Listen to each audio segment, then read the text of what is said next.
Like, comment, share and subscribe to Mufti Tariq Masood, famous scholar. बेहतरीन सदका जारिया हासिल करने के लिए इस वीडियो को शेयर करना मत भूलें। जज़ाकल्लाह। बैत क्या है और किससे करें, बैत करना कैसा है और किस बुज़ुर्ग से बैत करनी चाहिए, इसके अहकामात बयान फरमा दें। उमैर ख़ान कराची। देखें, बैत का मतलब ये होता है कि आप जैसे जिस्मानी इलाज के लिए किसी डॉक्टर से रब्ता करते हैं तो वो आपका इलाज करता है, तो ऐसे ही रूहानी बीमारियां, हसद, बोझ, नमाज की पाबंदी नहीं हो रही, कोई गुनाह आपसे छूट नहीं रहा, बहुत से गुनाह आपको पता ही नहीं है कि वो गुनाह हैं, तो और फिर दिल में अल्लाह की मोहब्बत पैदा हो जाए, तो इन तमाम चीज़ों के लिए किसी अल्लाह वाले से बैत हुआ जाता है कि भाई मैं आपसे बैत कर रहा हूँ या कर रही हूँ और मैं अपने आप को आपके हवाले कर रहा हूँ। हवाले करने का मतलब क्या है कि दीनी मामलात में मैं आपको फॉलो करूँगा। आप मुझसे पूछेंगे, मुझसे कोई गलती होती है तो मुझे डांट लगाएं और मैं अपनी बीमारियां आपको बताऊंगा, जो रूहानी बीमारियां हैं।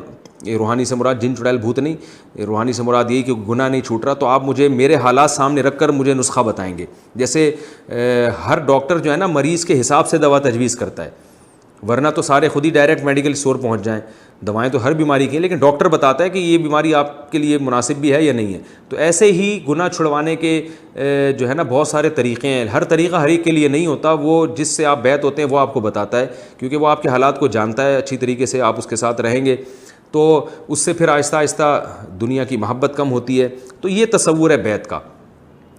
लेकिन आजकल इस बैत के नाम पे टोपी ड्रामा ज़्यादा हो रहा है और इस्लाह कम हो रही है। जाहिल पीर मार्केट में बहुत ज़्यादा आ गए हैं जो अपना मुरीद बना लेते हैं, और बाज़ दफ़ा तो माँ बाप से बगावत पे उकसा देते हैं, आपको माँ बाप से बिल्कुल अलग करवा देते हैं और फिर अपनी टोपी ड्रामे घुमा रहे होते हैं। वो बिदत का इसमें उनसर ज़्यादा है। तो आप जब बैत हों किसी से तो पहले ये देखें ये सुन्नत को फॉलो करने वाले हों, ये ख़ुद कुरान और सुन्नत पर अमल भी करते हों, बाजमात नमाज की पाबंदी करते हों, ख़वातीन के मामले में मोहतात हों। बाज़ पीर व मशाइख ऐसे भी हैं कि ख़वातीन भी आके बड़े आराम से फ्री हो रही हैं और हा हू चल रहा है, और बंद कमरों में अलहदा कमरे में औरतों से, जवान औरतों से मुलाकातें हो रही हैं तन्हाई में।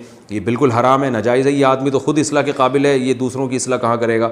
इस तरह का कोई पीर हो तो जान छुड़ाएं उससे, बिल्कुल जायज़ नहीं है, जहालत है। तो शरीयत को फॉलो करते हों, खुद या तो खुद बड़े आलिम हों या आलिम नहीं हो तो उलमा के फतवे को फॉलो करते हों, अपनी राय ना देते हों लोगों में।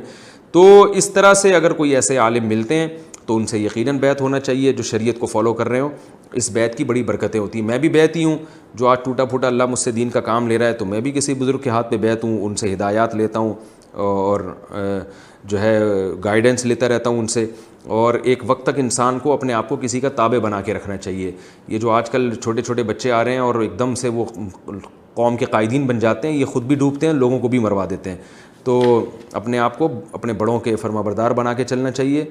हाँ, किसी को बड़ा बनाने से पहले 100 दफ़ा सोचें कि ये ख़ुद भी कुरान और सुन्नत को फॉलो करते भी हैं कि नहीं करते। अगर नहीं कर रहे तो फिर किसी को ना बड़ा बनाएं आप।